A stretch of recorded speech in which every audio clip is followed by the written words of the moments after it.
Magandang araw ng Biyernes. Narito na ang headlines dito sa Philippine News Agency.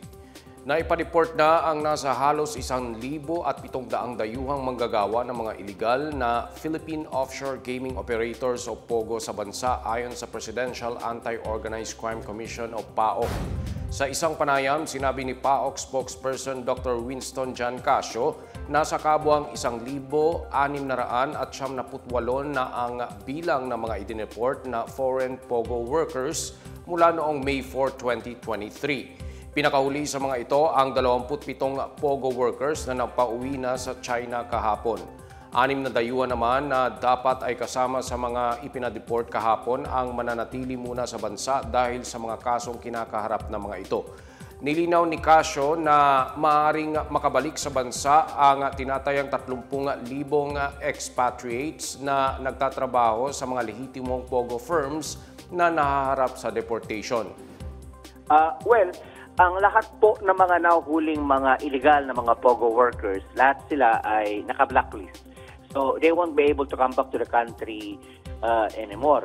Pero yung iba naman na mga legal workers doon sa mga legal na mga IGLs na dahan-dahang nagsasara, kung wala ko sila mga kaso, they will not be blacklisted in coming back to the country unless a policy will be released by the national government na lahat ng mga galing sa mga IGLs, Internet Gaming Licensees, the former POGOs, will be blacklisted. Pero as of now, ang mga nahuli lamang sa illegal ang napablacklist so far.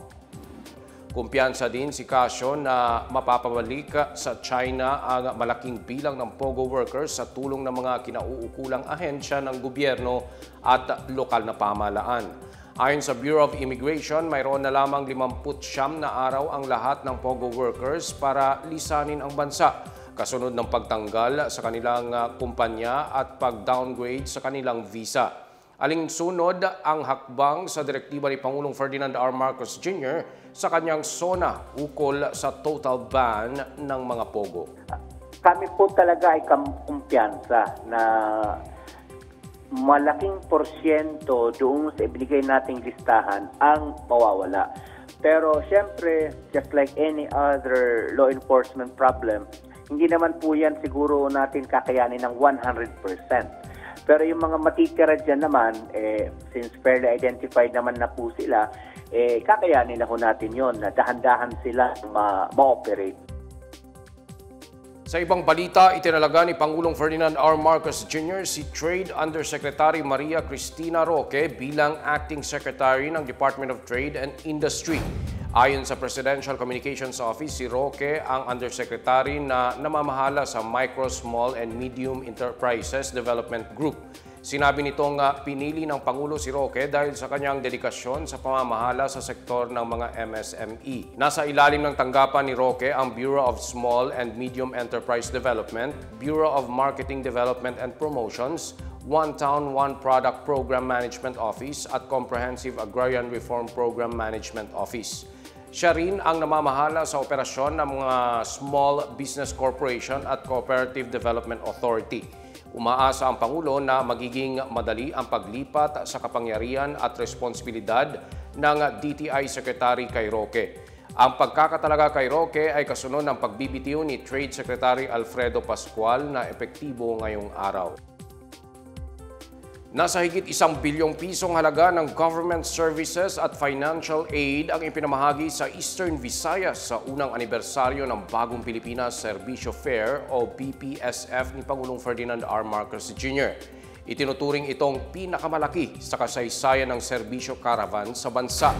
Sa kanyang talumpati sa pagbubukas ng programa sa Tacloban City ngayong araw, sinabi ni House Speaker Martin Romualdez na ipinagmamalaki nila ang programang ito ni Pangulong Marcos dahil sa dami ng mga Pilipino naabutan ng tulong sa malalayong probinsya na anyay layunin ng kampanya. Ayon naman kay House Deputy Secretary General Sofonias Ponyong Gabonada, isa sa pangunahing opisyal ng BPSF na sa kabuang 56 na ahensya ng pamahalaan ang lumahok sa service caravan. Nasa higit 300 serbisyo ang naibigay sa nasa 253,000 beneficiaries sa lahat ng probinsya sa Eastern Visayas. Sa kabuang 1.26 billion pesos na halaga ng programa at serbisyo, higit 800 milyong piso ang ibinigay bilang cash aid. Naglaan din ng cash aid payout ang Department of Social Welfare and Development at Department of Labor and Employment sa rehiyon para sa higit 100 at 40,000 individual. Nagatid naman ang scholarship program ang Commission on Higher Education at Technical Education and Skills Development Authority, kabilang ang livelihood assistance at opportunities para sa iba't ibang sektor at eligible clients. Samantala, inaasahang dadaluhan ng nasa 50,000 katao ang gaganaping pagkakaisa concert mamayang gabi sa RTR Plaza sa Tacloban City. Unprecedented, napakasaya ang mga beneficiaries at napakasaya din ang mga congressmen, mga governors at mayors. Kahit itong mga programa ng Bagong Pilipinas Servicio Fair, itong eSIP, itong card, itong Sibol, ay talagang nare-resonate talaga. Ito talagang gusto ng mga pambayan. Nagbabala ang Bureau of Fisheries and Aquatic Resources sa publiko na hindi pwedeng kainin ang mga isdang nahuli sa mga lugar na naapektuhan ng oil spill sa Bataan. Ayon sa BFAR, nadiskubreng kontaminado ng petrochemicals ang mga sample ng isdang nakolekta mula sa mga bayan ng Noveleta at Rosario sa Cavite. Hindi naman nakitaan ng kontaminasyon ang mga sample mula sa Tanza at Cavite City. Ilang lugar sa Central Luzon, Calabarzon at Metro Manila ang naapektuhan ng oil spill mula sa lumubog na oil tanker na MT Terra Nova sa bayan ng Limay, Bataan. Nasa state of calamity na ang buong lalawigan ng Bataan habang nagpapatupad ng fishing ban sa Limay. Italaga namang no-catch zone para sa shellfish ang buong Cavite na nasa ilalim na rin ng state of calamity. Aabot sa 350 million pesos ang pinsalang idudulot ng oil spill na nakakaapekto ngayon sa mahigit 46,000 mangingisda. Samantala, pinag-aaralan ni Justice Secretary Jesus Crispin Remulla ang pagsasampa ng class suit laban sa mga responsable sa oil spill sa Bataan.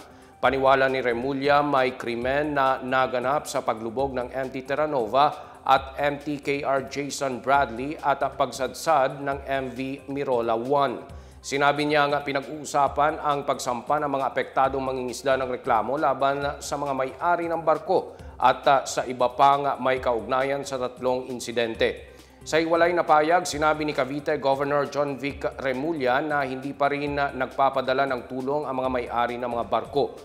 Pinagngangambahang aabot sa 1 bilyong piso ang mawawala sa kita ng Cavite kung aabot sa 3 buwan ang fishing ban doon.